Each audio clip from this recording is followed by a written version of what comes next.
Red Special. Hi, this is Ian Anderson from Jethro Tull. You're listening to Red 96.3. Stay well, stay safe. Red 96.3. Let me say to you how happy and proud we are that we have you on Red 96.3, the number one rock station in Greece. And secondary, sad to say, we have been informed that your live concert in Athens has been postponed. It has been rumored during the last week or two that Greece was being closely looked at by the British government because of the rise in infections. And although it hasn't happened yet, it only will take another week or two of increased infection rates, and then unfortunately Greece might drop out of the approved air corridor list. That's one of the reasons. And the other reason is that because we're an international band, we have a lot of costs. We have airline flights to book. The local promoters have to book in advance hotels, sound systems, lighting systems, cars, and of course the venue itself. So there are a lot of commitments have to be made when you're doing concerts.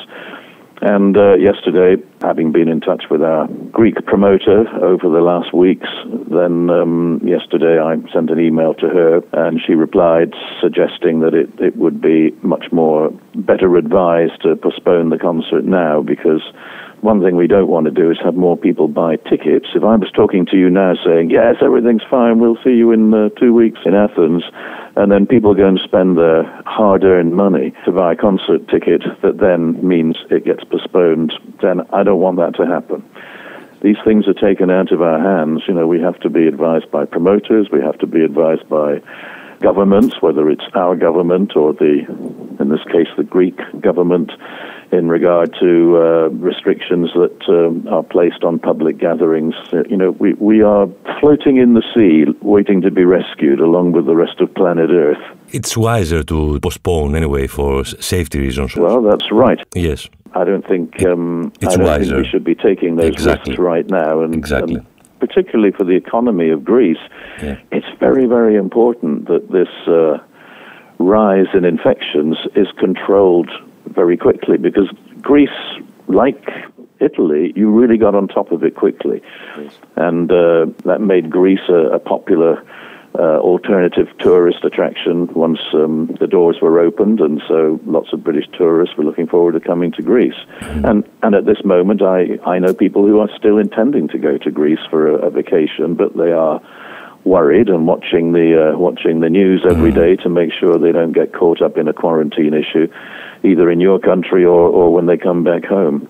So, these are difficulties, but the risk is very small doing an outdoor concert with a restricted number of people. It's, I think, a very acceptable risk. It's just that everything that goes with it is potentially going to cost people money. Either they buy tickets that they then can't use, or they pay for airfares and hotels and sound and lights and all the production, and then get themselves into trouble because promoters have to sign contracts to get all this stuff. They're committed to spending money. And so it's not really fair to promoters or to venues who then find themselves with expenses, with costs, and there is no money coming in. So, we're all in this together. Of course. Health is ultimately the important issue. Is the priority. I don't think we should panic people in Athens about going to a concert that is sensibly controlled. And I don't think right at this moment, it's as of today or yesterday or tomorrow, probably it's okay. But, who knows what the infection rates daily will be 2 weeks from now. We can't predict accurately what's going to happen. Do you have any date in your mind or a year then this live in Athens will be rescheduled? Promoters and venues are the people who have to look at their calendar and try to find spaces. But I know from our other concerts that have been postponed, we have something like 65 shows already postponed in 2021.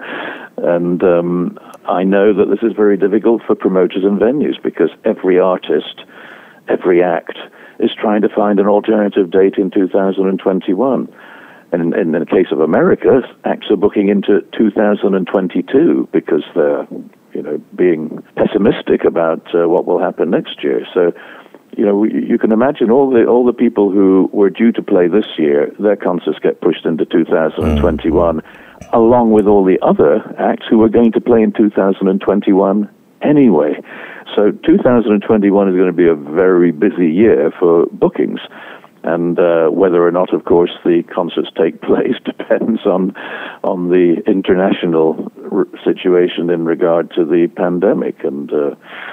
But it's very crowded, and of course, it's up to our promoter now to look at the venue and discuss with them and come back to me with some suggestions as to other possible dates. But I would be guessing it's probably between maybe June and September, but it all depends on available dates. Speaking about COVID times and lives and concerts, we've seen a lot of alternative type of concerts being organized during this pandemic, such as drive-in concerts, online streaming concerts, or strictly seated concerts with very few people.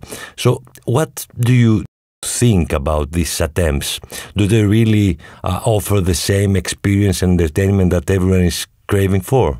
No, they definitely don't offer the same experience, and I would consider doing it if it was something that was practical and was going to be economically possible to do. But to put on a concert that looks good, even if there's no audience, is still going to cost me, in terms of rehearsals, band wages, crew wages, sound, lights, and all of the technology involved in streaming that live concert. I went through these costings back in April, looking at these kind of alternatives, and it would cost me about 30,000 euros to do a concert.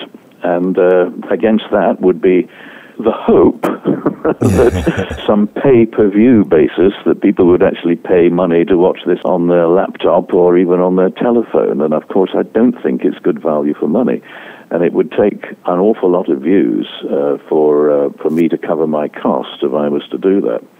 Drive-ins are not really practical because in this country, I don't know about yours, we don't have drive-in movie theaters or places where you could do that. And the time that it would take to get permission to do it would make almost that kind of a concert. You would have to be thinking a year ahead if you were going to try and organize with the authorities a concert where people could come and sit in their cars. But goodness me, would you want to sit in a car and have to listen to it, through the open window, or wearing some headphones, or through your car's radio, or by whatever means? It wouldn't be a very good experience. Our fans are probably a little more traditional and conservative. They want to be there. They want to sit in a seat. They want to be close to the stage. They want to see and hear a performance where they really feel part of something. I'm afraid I don't think that's a way forward for us.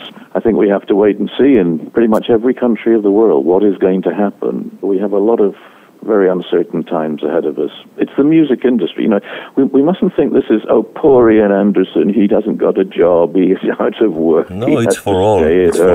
Don't feel sorry for me. We have to think about all the technicians, all the venue people, the cleaning ladies, those who do the catering. We have to think of all the other people involved in the music industry who don't have a job.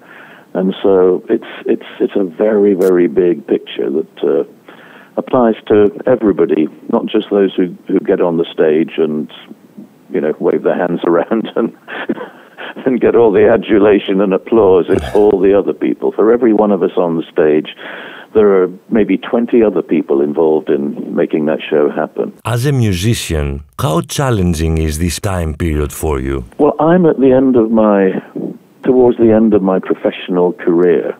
I'm probably, realistically, I'm probably 80%, 85% through my life. This is the end game. This is the final stretch. And one thing that makes me so sad is that I can't really, at the moment, be thinking about recording with all the band together. It would be too risky for us to do that right now.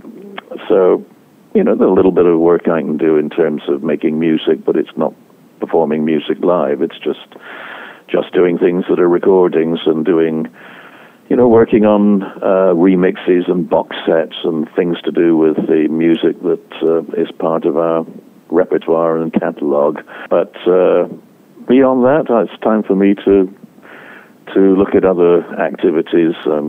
Photography is one of my hobbies, something I do. And I'd like to try to catch up on learning. And of course, keeping in touch with the world news.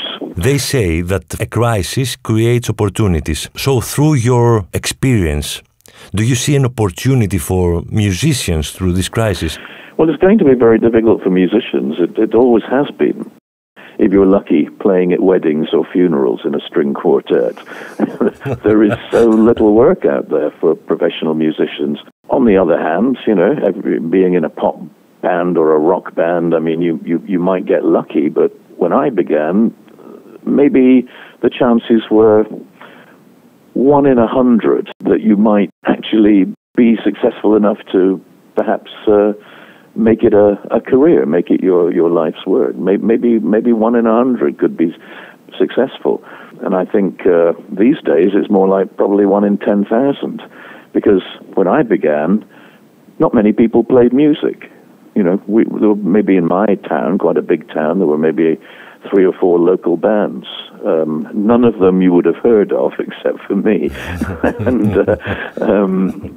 But these days there are probably 20 or 30 or 40 people in that town who are trying to make music and would be doing gigs or trying to do gigs if it wasn't for the pandemic. So the competition is so much greater now than it was 55 years ago when I began.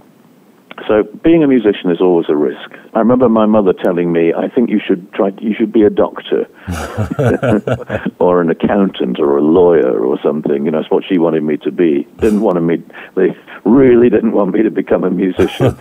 And of course I wanted to be a musician and I got lucky. But believe me, I had a plan B and a plan C. Very nice talking to you. I wish to see you soon in Athens. Well, you might see me sooner than next summer because as soon as things calm down again, my wife and I are intending to come to spend just a few days in Greece and also to visit Italy. It will be great to see you soon. Thank you very much. Right. Thank you very much. Thank you too. It's Red. It rocks. Red Special. Hi, this is Ian Anderson from Jethro Tull. You're listening to Red 96.3. Stay well, stay safe. Red 96.3.